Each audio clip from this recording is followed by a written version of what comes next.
Attention à ne pas craquer sous la pression pour Perrine Lafont, la Française avec son dossard numéro 3 au départ, opposée à la vice-championne olympique. Non, c'est Tess Johnson, c'est pas Jelinkov, c'est bien Tess Johnson à ses côtés. Tess Johnson, Perrine Lafont à droite.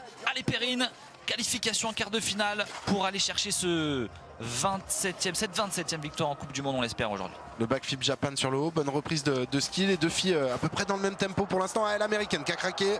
Et bien voilà, elle l'a vu, elle l'a senti, Perrine. Elle n'a plus qu'à terminer tranquillement ce run des 8e de finale pour retrouver l'écart. Et encore une mise sous pression qui a payé du côté de la Française, puisque Tess Johnson a chuté et elle est éliminée assez fort logiquement. Ouais, c'est une bonne mise en route pour Perrine d'affronter Tess Johnson tôt dans la compétition pour tout de suite avoir une adversaire pour se mettre dans le bain. Ouais, parce que c'est une adversaire de haut niveau, hein, Tess Johnson, 6 podiums en Coupe du Monde, une médaille aux Mondiaux en 2019, c'est pas n'importe quoi. Et Perrine qui a réussi à placer son run. Alors, on a vu une reprise de ski un petit peu difficile pour la Française, mais on va voir la Tess Johnson craquer. Il faut tenir le rythme face à Perrine également. Des bosses de Diervalet assez piégeuses, on a vu pas mal de chutes hein, depuis le début du week-end. Et encore aujourd'hui. Cette piste de Diervalet, un vrai mur. C'est en parallèle, là c'est le soir du vrai show sur cette piste-là. Est-ce que ça va être le show Perrine Lafont, on va voir, mais en tout cas, bonne mise en route, bonne mise en action pour Perrine. Et on l'expliquait, hein, le classement général, le gros globe de cristal du freestyle se joue sur le single et le double. Perrine est 3e en parallèle, 3e en single. Au cumulé, elle est certainement celle qui est peut-être la plus régulière. Perrine Lafont sur la gauche, accompagnée d'Anthony Bena, ancien champion du monde, qui fait partie maintenant du staff de l'équipe de France et qui va bien donner tous les meilleurs conseils. Avec Perrine. Eh oui, ils ont une relation particulière et ça lui fait du bien. Perrine Lafont, allez, c'est parti pour la Française. Objectif demi-finale maintenant face à Elisabeth Lemley. Elle va lui mettre la pression au niveau du ski. Là, le backflip Japan pour la Française, le T-spin 720 pour l'américaine. Sur le haut. Et Perrine restée concentrée, elle est plus rapide pour l'instant, mais elle revient bien. Hein. Elisabeth Lemley, on le sait, elle peut être rapide sur le bas du parcours. Elle part à la faute. Ouais. Elle part à la faute. Perrine Lafont qui va terminer. On va attendre tout de même. Hein. On va rester assez prudent suite à la demi-finale d'avant, au quart de finale d'avant, pardon, pour Jacquard Anthony. Mais Perrine Lafont a bien terminé. Elle ne fait pas d'erreur et elle rejoint les demi-finales. C'est la bonne nouvelle. Ici à Diervalet, Elisabeth Lemley qui a craqué sous la pression de la Française. Ouais, on va le voir là ici, perte de rythme, perte d'appui, on sort complètement du parcours pour l'américaine. Pas décontenancée la Française, elle a continué jusqu'en bas tranquillement son run. Ça annonce une demi-finale plutôt intéressante mais très ouverte pour la Française face à la Japonaise. Oh oui, puisque on le répète, Jacquard Anthony éliminé dès les quarts de finale.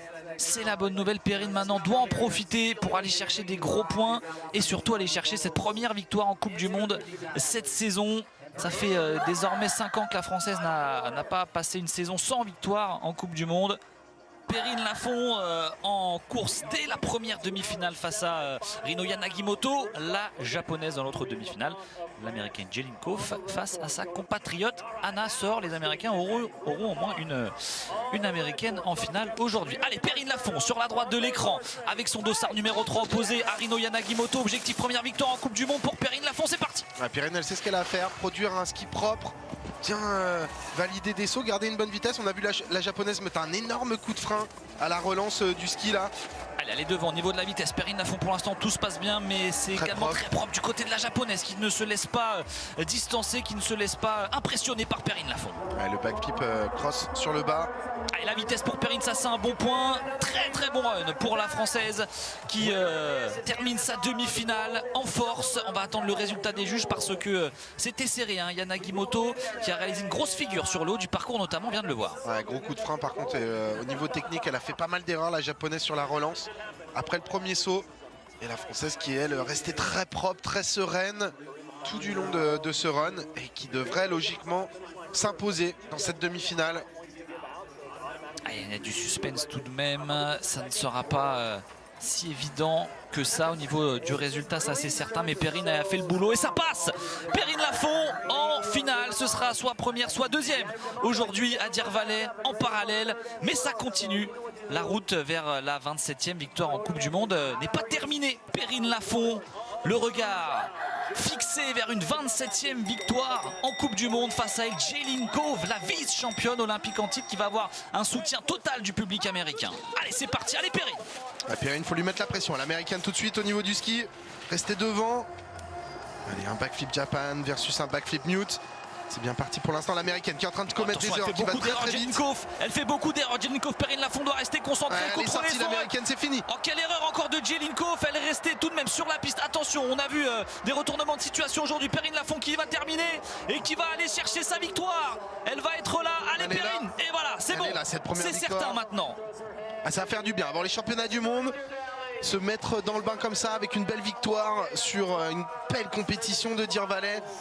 L'américaine qui a craqué, tout simplement elle a craqué au milieu du champ. Elle sait que Perrine, elle s'effondrera pas. Du coup, elle a voulu en mettre peut-être un petit peu trop devant son public. Et pourtant, elle avait des milliers de personnes derrière elle, Jaylin Cove. Mais ça met une petite pression, il faut le dire. On l'a vu dès le départ, déjà des fautes. Et là, ça ici, voilà, complètement désunis sur cet enchaînement. La Perrine des grands jours, regardez ce contrôle total tout au long de ce mur raide de Deer Valley, ce mur mythique qui peut coûter cher si on fait la moindre petite erreur. Mais Perrine n'en a pas fait aujourd'hui et elle va chercher, on l'attendait, hein, elle se faisait vraiment attendre cette 27e victoire en Coupe du Monde. C'est la première cette saison, effectivement, Raphaël, à quelques jours des mondiaux, ça va la relancer totalement. Regardez l'émotion chez la Pyrénéenne qui est à deux doigts de nous verser quelques larmes parce qu'elle aussi l'attendait avec impatience. Perrine Lafont s'impose à Deer Valley. Elle est là, Perrine Lafont pour sa 27e victoire en Coupe du Monde. Ça fait donc 7 saisons consécutives que la Française remporte au moins un succès sur le circuit Coupe du Monde. La 27e Marseillaise sur ce circuit mondial pour Perrine Lafont. Beaucoup de joie, hein, on le voit du côté de Perrine qui a tellement dominé les saisons précédentes cette Coupe du Monde. Cette année, ça ne voulait pas passer pour une victoire. Aujourd'hui à Deer Valley, en plus, ça rajoute un petit quelque chose de spécial, Raphaël. Ouais, c'est clairement un lieu spécial. C'est comme on le disait hier, c'est comme gagner à Kitzbühel en ski alpin. C'est un peu la même chose. C'est une saveur particulière dans la Mecque du freestyle et ça va faire surtout beaucoup de bien à Perrine avant les championnats du monde. On sait que c'est quelqu'un qui marche aussi beaucoup au mental et clairement ça va en imposer pour elle avant de se rejoindre Bakouriani dans quelques semaines. Elle a un titre à défendre là-bas, on le rappelle. Ouais. Et il y aura encore une étape à Chiesa Valmalenko en Italie, encore en parallèle le 11 février. Oh, que ça fait du bien. On écoute sa réaction, Perrine Lafont. La piste de champion, c'est toujours compliqué. On sait qu'elle est dure, que dans la tête, dans les jambes, mais il faut y croire jusqu'à la fin. Ça a été une semaine longue. Et là, puis le dernier run contre Jaylin, je savais que ça allait aller vite, mais j'ai dit allez, crois en toi et vas-y, go get it. Et puis voilà quoi, je lève les bras, ma première victoire de la saison et c'est trop cool.